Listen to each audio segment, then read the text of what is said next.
Olá pessoal, estou disponibilizando aqui para vocês a minha palestra no segundo Conficom, que é o Congresso de Fisioterapia do Centro-Oeste Mineiro, que aconteceu em Divinópolis.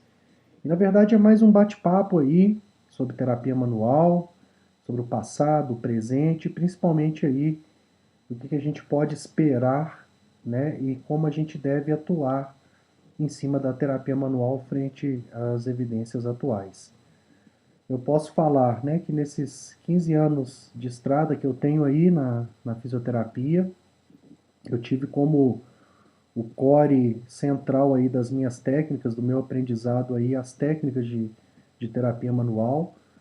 Posso afirmar que eu fiz basicamente todas as escolas que a gente tem disponível e posso afirmar também que nesses 15 anos eu mudei muito a forma como eu enxergo essas escolas, eu enxergo a terapia manual, eu mudei bastante a forma como eu uso a terapia manual na minha prática clínica, com qual perfil de paciente, em que momento do tratamento. E acho que é um pouquinho disso que eu quero mostrar aqui com essa aulinha rápida aqui para vocês.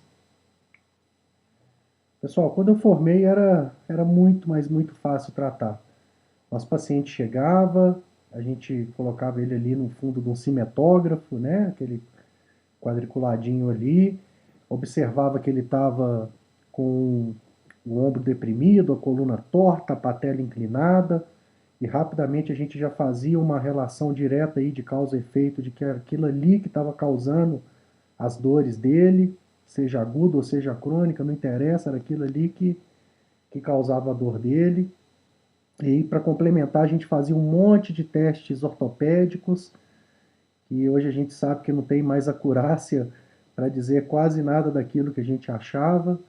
A gente deitava o nosso paciente ali na maca e uma hora de técnicas de manipulação, mobilização, era o começo ali da manipulação de tecidos moles ali, como por exemplo a crochetagem, né? E depois de uma hora o nosso paciente ele levantava, ele ficava em pé, realmente a postura dele estava muito melhor, realmente ali a percepção dele em relação à dor dele era realmente muito melhor e a gente ficava feliz com isso, né? Pelo a maneira que a gente tinha ali de quantificar a resposta do nosso tratamento era basicamente pelo relato do nosso paciente.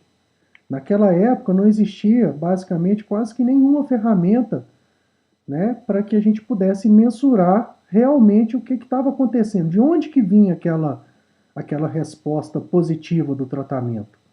A gente sabe hoje que uma resposta positiva que vem de um paciente, ela pode vir de vários contextos, mas basicamente de um contexto específico, que foi aquilo que realmente, né, a técnica trouxe, ou de efeitos do contexto, onde a gente pode incluir aí, inclusive, o placebo aí dentro.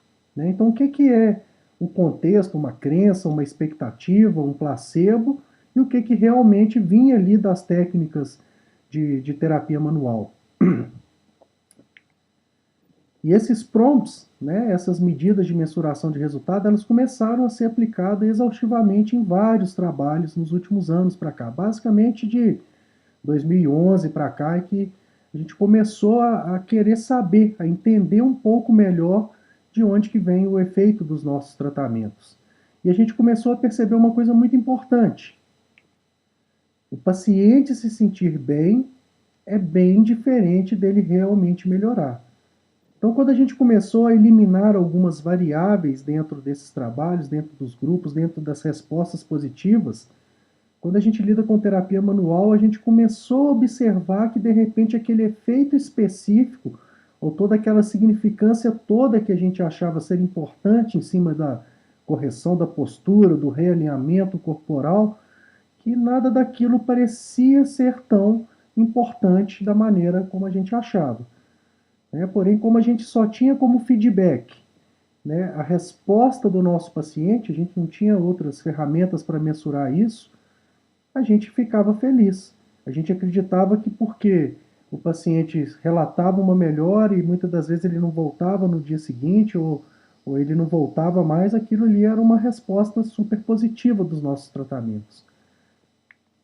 Uma coisa muito importante a gente ter consciência como fisioterapeutas é que o tempo inteiro a gente quer agradar o nosso paciente, a gente quer levar coisas boas, dar respostas positivas para ele, mas a gente tem que ter a consciência que o tempo inteiro esse nosso paciente, ele também vai fazer de tudo para nos agradar. Então nós não podemos de maneira nenhuma basear o nosso tratamento, a nossa resposta de tratamento apenas pelo relato do nosso paciente. Bom, então será que nós, terapeutas manuais, nós estamos perdendo a nossa identidade? Será que, já que os trabalhos têm mostrado que a terapia manual não é lá isso tudo, os efeitos específicos, então será que a gente tem perdido essa identidade que foi historicamente construído em cima das técnicas de manipulação, em cima, né, da melhora da postura, do reequilíbrio? Vou contar um pouquinho de história aqui, né? Nas minhas aulas eu adoro contar história. Eu acho que é válido vocês conhecerem, né, o caminho que trouxe aí na história acerca da terapia manual. Tudo começou, pessoal, em 360 a.C. aí com os famosos bone setters, ou os reequilibradores de ossos, né, os reposicionadores de ossos.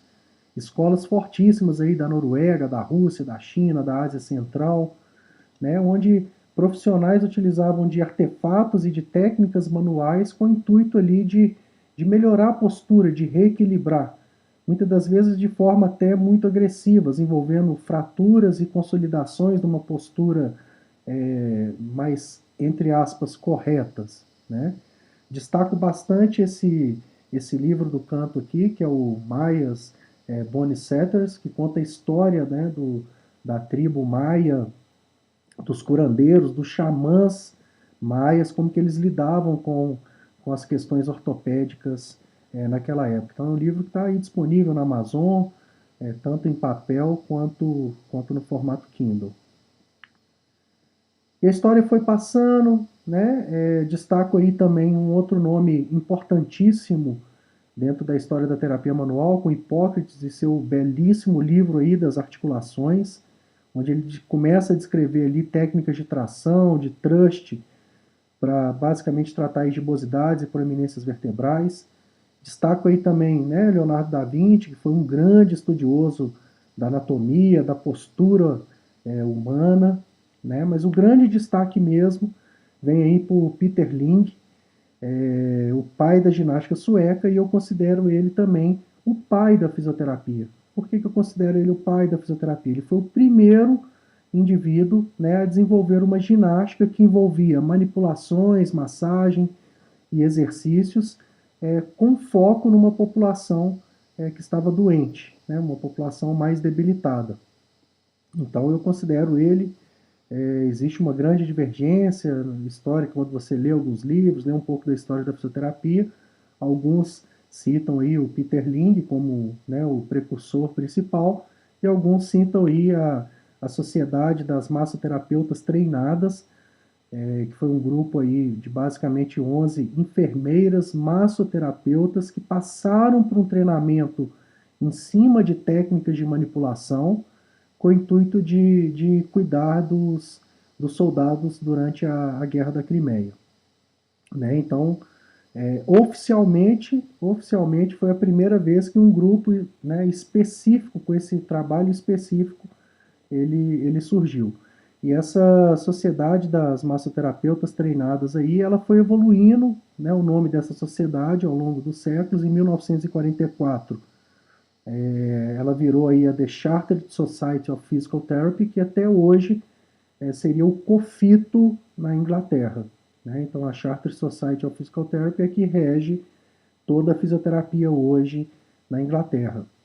E ela surgiu desse grupo de 11 massoterapeutas, que também eram enfermeiras, que atuaram lá durante a guerra. Outros dois nomes aí icônicos, né, da história da terapia manual, do começo do século aí, eu posso citar aí o Andrew Steele, que é o pai da osteopatia, e o Daniel David Palmer aí, que é o pai da quiropraxia. Ambos são responsáveis pelas duas maiores escolas hoje de terapia manual que existem, né? O Steele aqui, o pai da osteopatia, ele até se denominava um bone setter, né? De tão importante que é essa base de conhecimento que eles foram trazendo ao longo da história, que chegou até a osteopatia. E o Palmer, ele se baseou basicamente aí nas disfunções de coluna, né, a quiropraxia. A grande diferença do Palmer aí para o Steele se teve aí basicamente na publicidade. O Palmer ele foi bem inteligente, ele aproveitou ali de um momento da história dos Estados Unidos, estava surgindo, né, o boom da comunicação, do rádio, dos jornais, e ele difundiu de maneira bem agressiva ali o conhecimento e o tratamento em cima da quiropraxia. Né?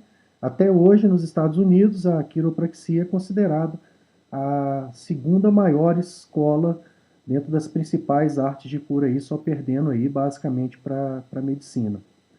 Ao longo do século aí, outros grandes nomes foram surgindo. Posso citar aí o Fred Kaltenborn, o Maitland, né, o Cyriax também. Basicamente, o Kaltenborn e o Maitland são os pais da mobilização moderna, né, do jeito que a gente conhece até hoje, muito bem difundido aí em cursos, né. Ambos trabalharam e tiveram, né, a base aí também de todos esses profissionais, de todas essas escolas que eu vim citando aí.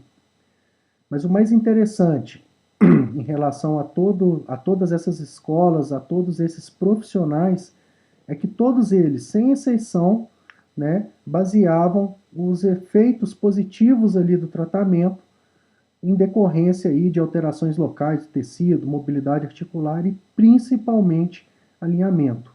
Né? Tudo que eles propunham eram teorias, né? Não tinha naquela época nada empírico para comprovar tudo que eles estavam fazendo ali. Né? Isso de maneira nenhuma é uma crítica, né? Até mesmo porque naquela época não existia tecnologia, né? A gente não tinha uma ressonância, mal agora no século, né, raio-x para a gente poder avaliar. A gente não tinha pesquisas nem metodologias muito interessantes para a gente poder avaliar de forma mais específica todos esses resultados. Né? Então, tudo era baseado na resposta do paciente, tudo era baseado no reposicionamento. Né? Havia visualmente um reposicionamento e um relato positivo, então era aquilo ali que estava trazendo resultado. O mais interessante é que esse pensamento, né, dessa resposta positiva devido a um reposicionamento, né, devido a esses fatores, eles ainda estão na crença da nossa população. Né? Então esse é um trabalho bem interessante que ele pegou 100 indivíduos aí e manipularam, fizeram uma manipulação de coluna ali e dá aquele thrust, né, aquele crack ali audível ali, e depois perguntava, ó, quando você ouviu esse crack aí, o que você acha que aconteceu? Né? Dos 100 indivíduos, ó, metade aí falava, tá tendo realmente a vértebra tá desrodando, realmente está tendo um reposicionamento vertebral. 22% aí acreditava que estava tendo um atrito de osso com osso ali na coluna. E somente 9 desses 100 indivíduos relataram corretamente aquele barulho audível a um deslocamento de gás intraarticular que a gente conhece hoje aí como um efeito de cavitação. Então toda essa crença histórica, né, das escolas, dos terapeutas manuais, é a mesma crença hoje que ronda os nossos pacientes nos nossos consultórios.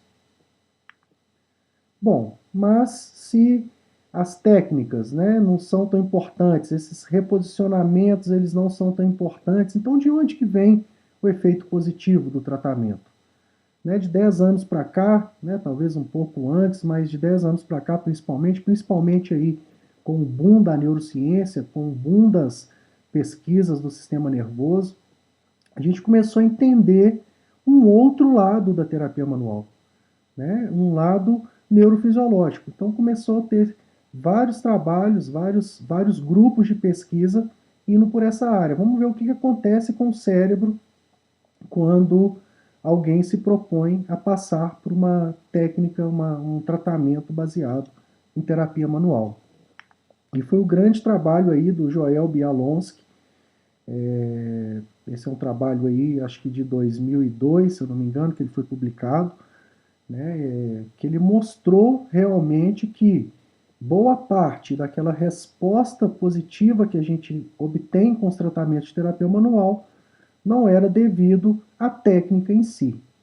Né? Então ele começou a avaliar outros fatores que traziam essa resposta positiva. E nas conclusões dele, ele colocou que as melhores evidências sugerem que os benefícios observados na terapia manual provavelmente surgem de uma interação complexa entre efeitos neurofisiológicos, placebo, expectativas do paciente e aliança terapêutica. Né? Então, ele foi até agressivo, porque ele falou, né, na verdade, que os efeitos só vêm provenientes do sistema neurofisiológico. Que aquela questão né, da melhora do alinhamento, da melhora da postura, que aquilo ali realmente era insignificante para os nossos pacientes. É um pouco do que as evidências têm mostrado. E ele propôs esse modelo, é um modelo enorme, um modelo que a gente poderia ficar aqui discutindo ele por horas e horas a fim, mas eu vou tentar simplificar um pouco, né, para a gente entender de onde que vem essa resposta, essa modulação da dor. Né? Muito mais uma resposta de modulação do que realmente de reposicionamento. Tudo começa na terapia manual, no pré-tratamento. Né? Então, dentro de um contexto que envolve o tratamento, né, o pré-tratamento é um fator de extrema importância na resposta positiva. Né? Então, toda aquela crença, toda aquela expectativa do que vai ser o tratamento, ele já começa nesse momento a ativar o sistema nervoso, e isso aí, gente, é fisiológico, não é psicológico, isso é fisiológico. Realmente, áreas do sistema nervoso começam a ativar.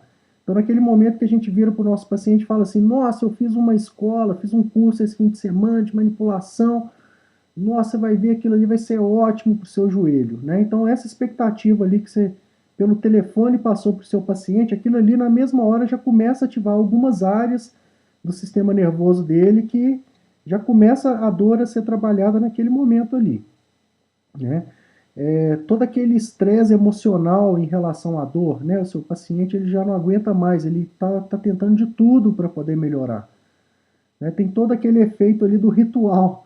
Eu costumo falar, né? Quando você chega numa sala de um terapeuta manual, na hora que você entra, tem ali uma coluna em cima da mesa, a gente encontra ali, né, um monte de livro em inglês em cima da mesa, na parede um quadro com a camisa de um jogador de futebol agradecendo o tratamento. Então, até esse poder do ritual, né, da sala ali, da sala arrumada, tudo isso aí, né, ajuda no tratamento, ajuda na mobilização da dor ali no nosso cérebro. Né? E não é só essa expectativa do paciente. O que eu acho que está acontecendo também é muito importante. Né? Saiu até um trabalho recente aqui, bem interessante, mostrando que quando o fisioterapeuta acredita que o tratamento vai dar certo, a chance dele dar certo é maior do que quando você não põe tanta fé, quando você não acredita tanto que aquilo que você está fazendo vai dar certo. Né? Então, esse pré-tratamento, essa crença também do próprio fisioterapeuta, né? do meu conhecimento, para mim, realmente, eu acredito que é o alinhamento que vai dar, que está trazendo uma resposta positiva. Então, toda essa filosofia, essa crença, ela ajuda também na modulação e na resposta positiva de dor do nosso paciente. Isso tudo aí é o que a gente conhece hoje como efeito contextual do tratamento. Então, esse efeito contextual, ele tem sido muito estudado para todas as patologias. Aqui a gente está falando de terapia manual, mas para condropatia, para acupuntura, para lesões em joelho, lesões em ombro, né? De tudo aquilo que a gente tem feito hoje. Né? O que realmente é um efeito específico e o que é efeito do contexto. Né? O que é placebo, o que é expectativa, o que é crença, o que é uma imagem puramente criada aí, por nós, terapeutas, e pelos pacientes. Aqui nesse efeito do contexto, aqui, sem fugir tanto da terapia manual, mas, por exemplo, hoje, boa parte dos trabalhos mostram que as respostas da acupuntura hoje né? Elas são muito mais efeitos do contexto do que o efeito específico da técnica, da agulha, do ponto, né? Por que que a acupuntura funciona mais com um oriental do que com um ocidental aplicando? Porque tem todo aquele contexto, foi criado no Japão, você acredita que um japonês ele vai saber muito mais do que, né, um ocidental, e aquilo ali realmente faz com que o tratamento tenha um efeito mais específico, né? Alguns trabalhos envolvendo eletroterapia, por exemplo, com ultrassom, mostra, né, o ultrassom desligado e o ultrassom ligado, ele funciona, ele traz uma resposta é, né, bem similar para os nossos pacientes. Então, será que a onda mesmo ali, né, a ultrassonografia, ela está sendo importante? Ou foi só todo aquele contexto, um equipamento bonito, aquele discurso que foi feito, que o ultrassom é bom para isso, para aquilo, que vai modulando e vai mexendo no sistema nervoso do nosso paciente. Então, são alguns pontos que a gente tem que ficar atento no dia a dia, né, hoje, no que as pesquisas mostram. Bom, aí a gente foi lá e crack, fizemos ali uma manipulação. Realmente fomos ali, demos um estímulo tecidual, né? A gente foi lá e realmente girou ali o pescoço, a coluna, então teve um estímulo realmente tecidual acontecendo, né? Esse aí seria o que a gente chama da zona 2 aí do tratamento. Bom, essa zona 2 então, né, a partir do momento que a gente dá o estímulo ali, né, a partir do momento que a gente já plantou aquela crença toda na cabeça do nosso paciente, isso, aquilo ali já começou a mexer na dor, a gente começa a ativar um monte de coisa, pessoal, um monte de coisa, né? A gente estimula aí o sistema nervoso periférico, liberação de mediadores inflamatórios, citoquinas, neuropeptídeos, fator de crescimento, a gente age na medula com respostas autonômicas, né? Mexe na temperatura da pele, condutividade da pele, frequência cardíaca, mexe no sistema nervoso parasimpático, né? Tem respostas neuromusculares, né? Os motoneurônios eles ficam menos sensíveis ali, ativa ali os circuitos, né, moduladores de dor, através da estimulação através da coluna até o córtex cingulado anterior, respostas opioides, respostas betas endorfínicas, ou seja, pessoal, é um monte de mediadores que tanto aquele estímulo tecidual, e olha só que interessante, como aquele efeito do contexto também. Então, todo aquele efeito do contexto, todo aquele efeito do pré-tratamento, ele é capaz de ativar os mesmos circuitos cerebrais da dor, os mesmos pulsos, os mesmos locais ali, principalmente o córtex cingulado, né, anterior ali, e ele já começa a modular a dor. Ou seja, né, a dor ela modula nesse centro, tanto pelo efeito do contexto do tratamento, quanto do efeito, né, específico tecidual ali que está acontecendo, gerando, né, o que a gente busca com a terapia manual, que é o paraíso, a melhora da dor, né, a melhora da satisfação do tratamento, a melhora da qualidade de vida, a diminuição da fadiga. Então, esses aí são alguns dos efeitos que são bem evidenciados das respostas positivas das técnicas de terapia manual. Né? Mas de onde que vem essas respostas? De onde que vem a melhora da dor?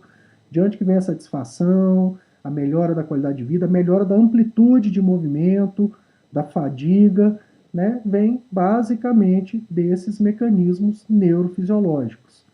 Né? Então, aquela questão da vértebra estar reposicionando, isso não existe, pessoal.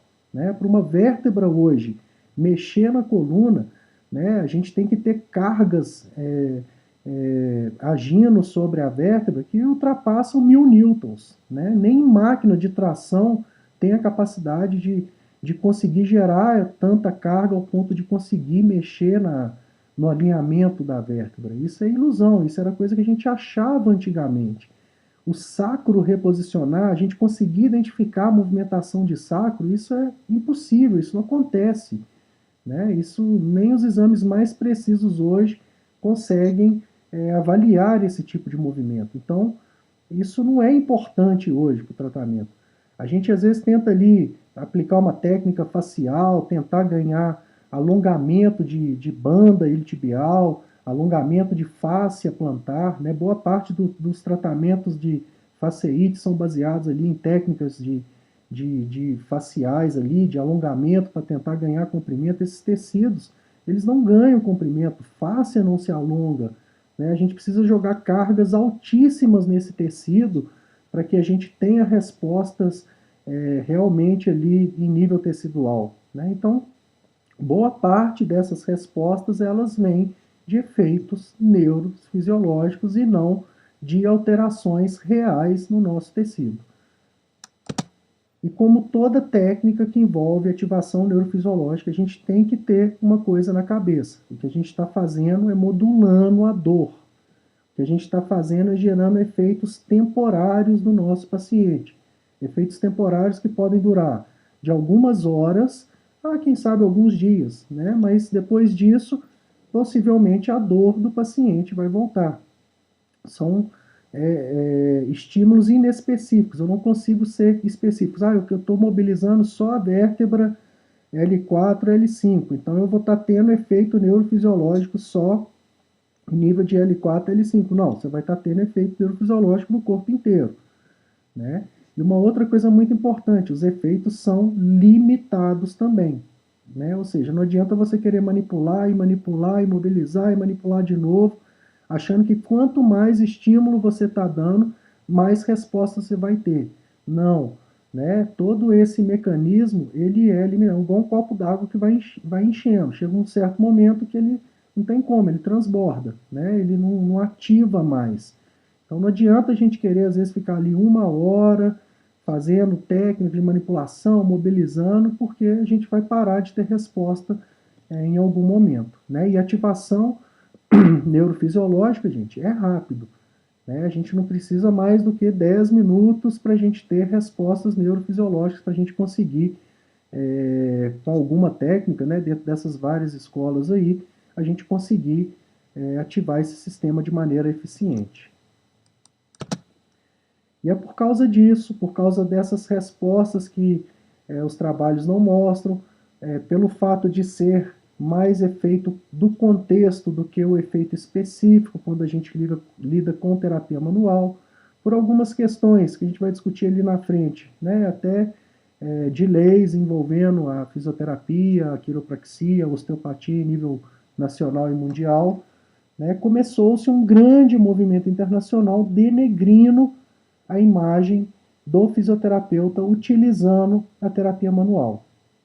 Nesse meio tempo também, né, nesses últimos 5, 10 anos, com esse aumento das pesquisas em cima da neurociência, né, começou-se a dar muita ênfase ao autotratamento, né, começou-se a dar muita ênfase à autoeficácia dos nossos pacientes.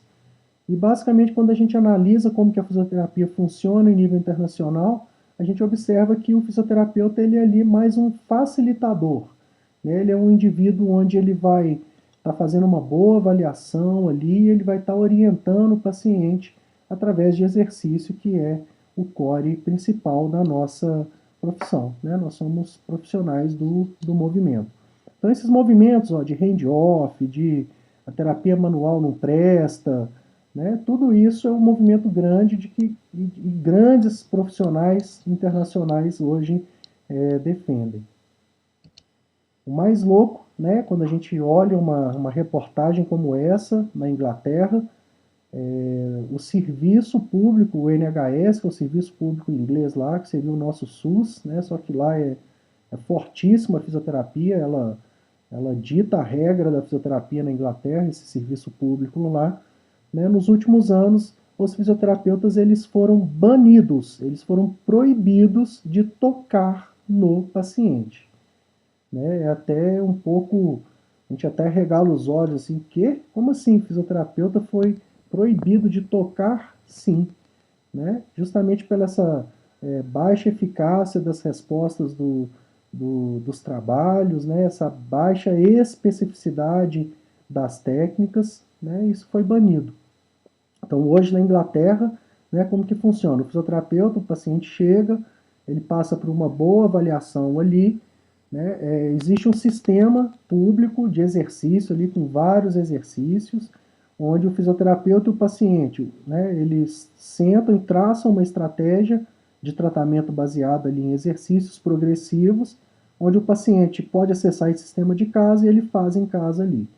E dá uma semana, ele volta, né, e pega novos exercícios, passa por uma nova reavaliação do fisioterapeuta, né? Então, mas envolvendo qualquer toque ali, qualquer técnica de terapia manual, até mesmo assistência do exercício. Às vezes o paciente está fazendo ali por exemplo, um desenvolvimento ali, você vai ali e trabalha ali uma mobilidade de escápula, por exemplo, nem esse tipo de intervenção pode ser feita com o paciente hoje na Inglaterra, né? Mas tudo isso por quê? Porque realmente nós, fisioterapeutas, somos profissionais do movimento, né? Quando a gente analisa a definição de fisioterapia em várias sociedades, a gente pode perceber que o core central do nosso tratamento é através do movimento. E aqui eu quero levantar uma coisa bem interessante, né? Que isso aqui é mais uma opinião pessoal minha, né? Do que algo aí realmente validado, é o que eu observo aí pela meu conhecimento, minha vivência em cima da fisioterapia em nível internacional aí. Hoje, no mundo, né? Se você tem uma dor lombar, né, em qualquer país, na Inglaterra, nos Estados Unidos, na Austrália, se você tem uma dor lombar lá fora, gente, você pode procurar esse tanto de profissional para você trabalhar a sua dor ali, você cuidar da sua dor. Né? Então, se está com a dor lombar lá na Suécia, né, eu posso ir no quiro, eu posso ir no osteopata, eu posso ir num cara que trabalha com RPG, que é um administrador de empresa que resolveu fazer um curso lá e virou um RPGista.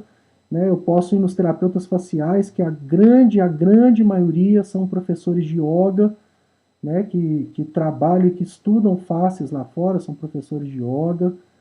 Né? Eu posso ir no médico, posso ir no físio. E no Brasil, não. Né? No Brasil, se eu tenho uma dor lombar hoje, eu só tenho dois profissionais para poder procurar. Ou eu vou no médico, ou eu vou num fisioterapeuta. Por quê? Porque através da nossa legislação, para que você seja um quiro, para que você seja um osteopata, para que você trabalhe com fáscias em nível de reabilitação, para que se você for um RPGista hoje, você precisa ser fisioterapeuta antes.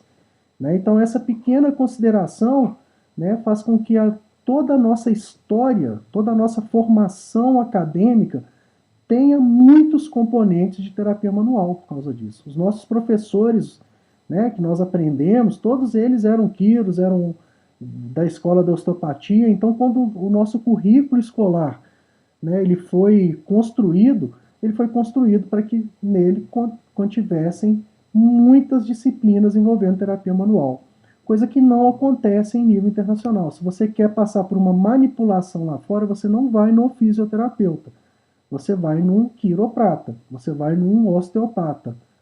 Né? Se você quer fazer um trabalho de reestruturação corporal, você não vai num físio lá, você vai num RPGista, você vai num terapeuta facial lá. Então essa questão de legislação ela é muito diferente em nível internacional. Então a gente não pode esperar, né, que os fisioterapeutas lá fora pesquisem, né, defendam técnicas de terapia manual, sendo que isso não está, né, no centrado ali no core da profissão. Então o físio lá fora, ele cada vez menos trabalha com técnicas de terapia manual e ele cada vez mais trabalha com, né, orientações e exercícios.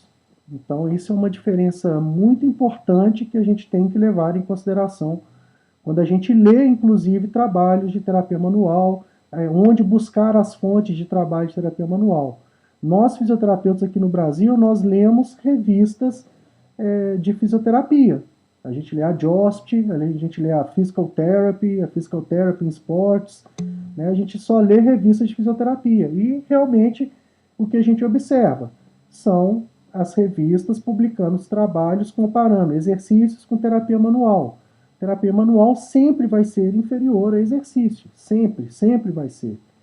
né? Então, vai ser conclusões mostrando que a terapia manual não serve para nada e etc. Então, a gente precisa buscar quem gosta de terapia manual e principalmente nós brasileiros, se a gente ficar lendo só esse tipo de revista, a gente vai abandonar também a terapia manual, como tem acontecido em nível internacional. Então nós chegamos aí então nesse fim da linha, é o fim da linha para nós fisioterapeutas em relação à terapia manual. Se nós continuarmos a praticar a fisioterapia da maneira que aparentemente funcionou tão bem no passado, a profissão, como a conhecemos hoje, se tornará cada vez mais obsoleta no futuro.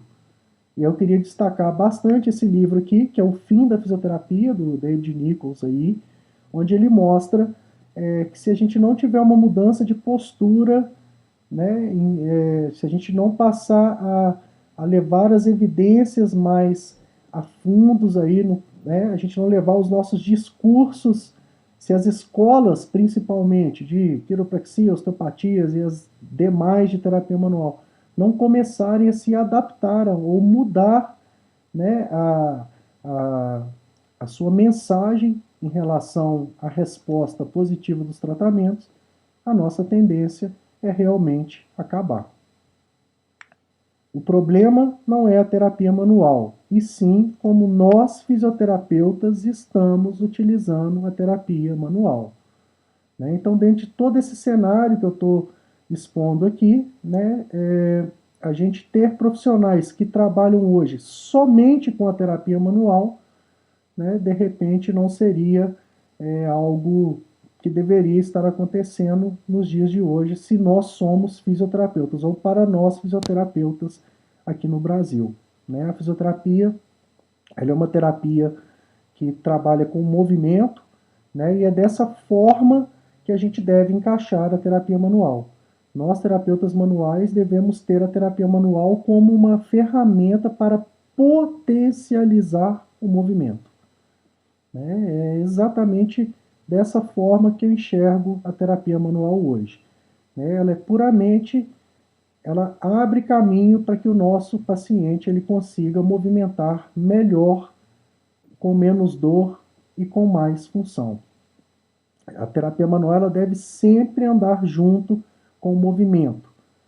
Né? De uma sessão de 1 hora, a grande parte da nossa sessão deve conter movimento, deve conter exercícios progressivos.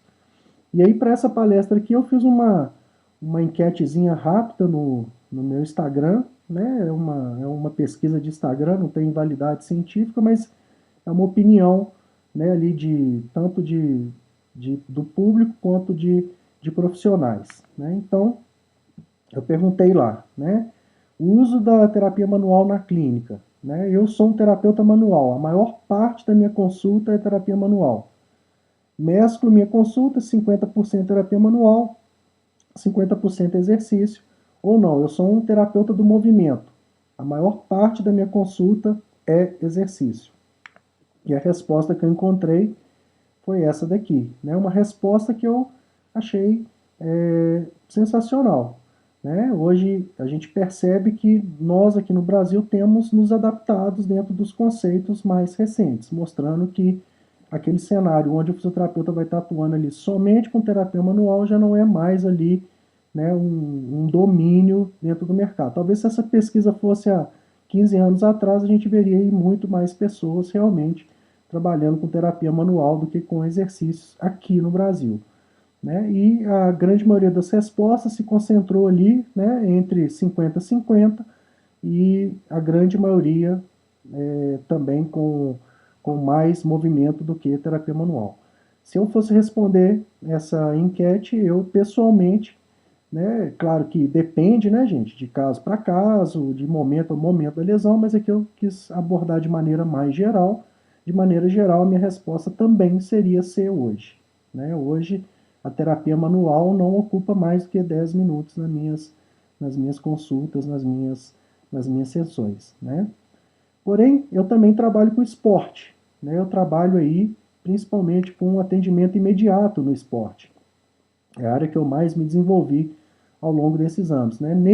Nessa situação, gente, a terapia manual reina, né? Numa situação do esporte, numa situação onde o fisioterapeuta ele está ali atendendo o atleta numa competição ou numa viagem, né? Ou muitas das vezes o cenário que a gente encontra hoje dentro dos próprios clubes, né? Aqui no Brasil, o que a gente enfrenta é isso.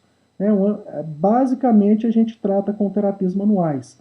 Mas por quê? É o que o momento pede. Naquele momento não é hora de eu fazer uma reabilitação. Quando eu estou no treinamento, quando eu estou numa competição, eu não estou ali para tratar. Eu estou ali para apagar o incêndio. Eu estou ali para dar a melhor condição física para o nosso atleta possível para que ele consiga competir ou treinar no dia seguinte ou na tarde seguinte.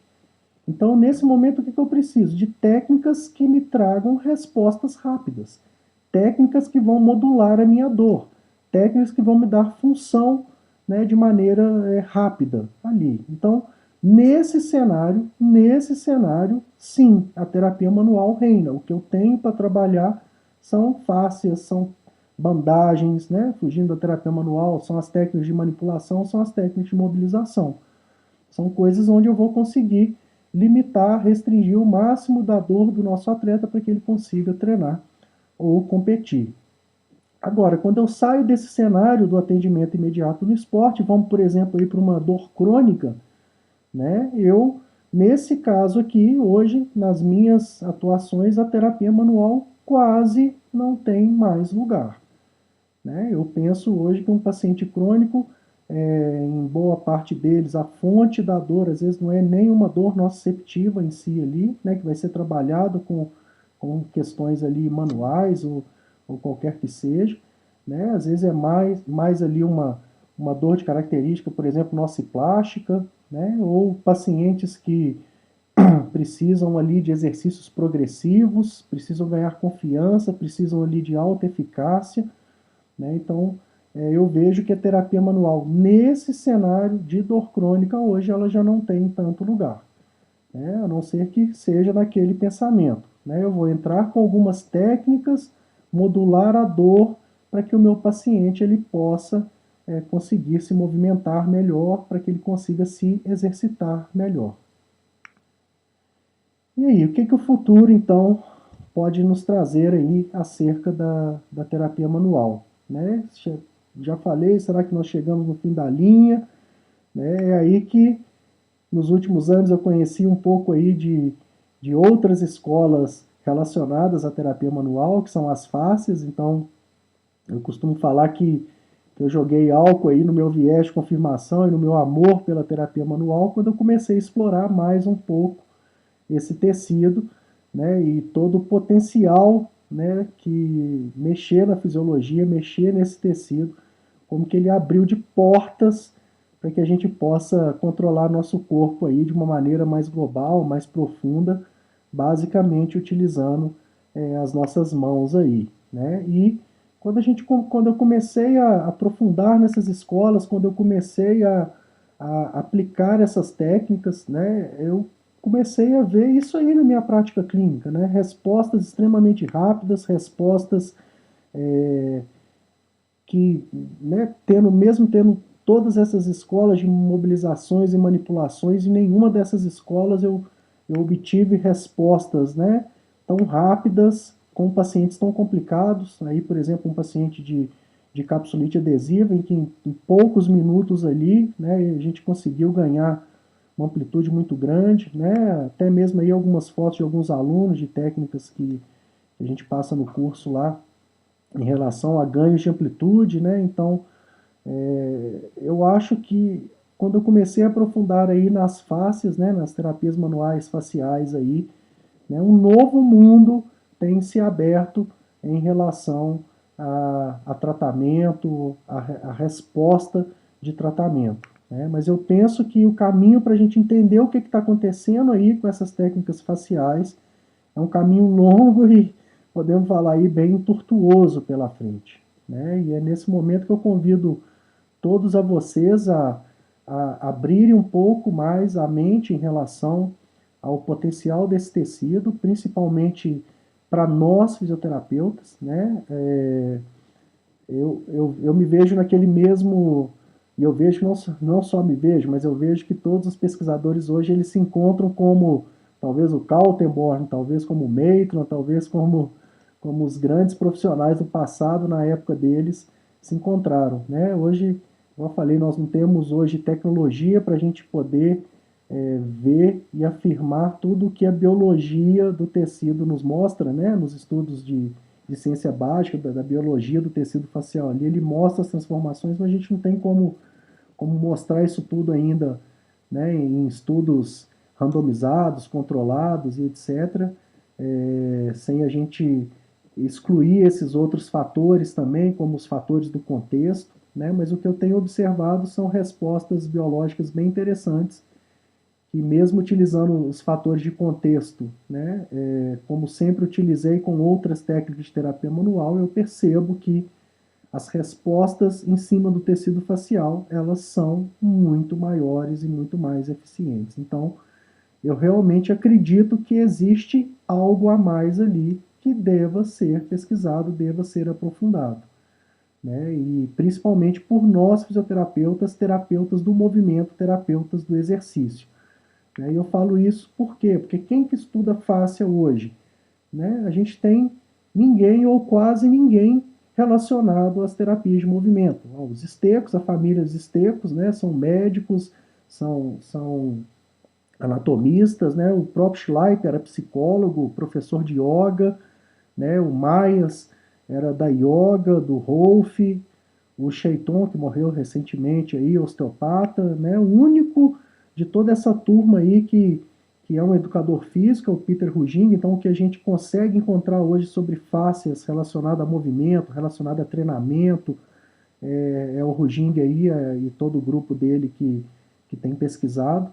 Né? Então, eu percebo que é muito importante para nós, fisioterapeutas, né, não desistirmos da terapia manual, não deixarmos de pesquisar terapia manual, porque eu realmente enxergo que, principalmente com as faces aí, a gente tem um, um grande mundo a ser descoberto. E no campo dessa descoberta, o acaso favorece as mentes preparadas. Né? Então eu gosto muito dessa frase do que é para mim um dos maiores nomes da terapia manual, deixei para citar, para fechar com ele, né? O Brian Mulligan ainda, ele foi um grande diferencial nas escolas de terapia manual, pois ele, junto com o Rob Mackenzie, né, que foi do MDT, que foi colega de classe dele, eles desenvolveram as duas escolas juntos. Né, o Mackenzie ainda mais em conceitos mais modernos que envolvem hoje o autotratamento, né, mas o Brian foi o primeiro a realmente colocar movimento na terapia manual. Né? Foi o primeiro que tirou toda a passividade das técnicas e começou a conciliar a parte manual com a parte de movimento. E quando a gente analisa aí as evidências, quando a gente observa aí o que é publicado, e da maneira como o Brian enxerga até hoje, o Brian está vivo, né, como ele enxerga até hoje, essa questão da terapia manual relacionada com o movimento, né, como que ele casa perfeitamente a escola passiva com os movimentos ativos aí. Né? Então é um grande nome, fica aí a minha grande homenagem ao Brian e essa frase para despertar que existe algo a mais que a gente deva estar observando aí em relação às escolas faciais de terapia manual facial aí. Né? Então a minha mensagem final é para que a gente não seja um hands-off, né? Que a gente não retire totalmente as mãos, não abandone completamente a terapia manual. Eu gosto dessa expressão, né? Eu nunca vi ninguém usar, eu que uso ela, é o hands-off, né? Que a gente mantenha o hands-on, mas com um pensamento de hands-off, né? Ou seja, a gente saber utilizar sabiamente aí a terapia manual, as técnicas hands-on, para permitir que o paciente movimente melhor, para que a gente dê independência para o nosso paciente, para que o nosso paciente tenha mais confiança para se movimentar, porque é isso que realmente vai reabilitá-lo, é isso que realmente vai fazer com que ele melhore, fazer com que ele realmente tenha efeitos mais específicos ali em cima do tratamento dele, né? A última pergunta que eu fiz lá na minha pesquisazinha lá de Instagram, né, mostrando, perguntando dessa vez para os pacientes e para os nossos atletas, né, como que eles gostam da consulta de fisioterapia, né, se eles gostam ali só de terapia manual, ficar 1 hora ali recebendo terapia manual, se eles gostam de uma sessão mesclada 50-50, ou se eles gostam de uma sessão que só tenha exercício, né, e o que a gente observa aí é que a grande maioria dos nossos pacientes, eles gostam da terapia manual, pessoal. Né? A grande resposta foi ali o 50-50, né? Mas a gente percebe que o paciente ele se sente bem, ele gosta da terapia manual. Né? Não é errado a gente utilizar a terapia manual, mas como eu venho falando, acho que a gente tem que repensar a maneira que a gente está utilizando essas técnicas.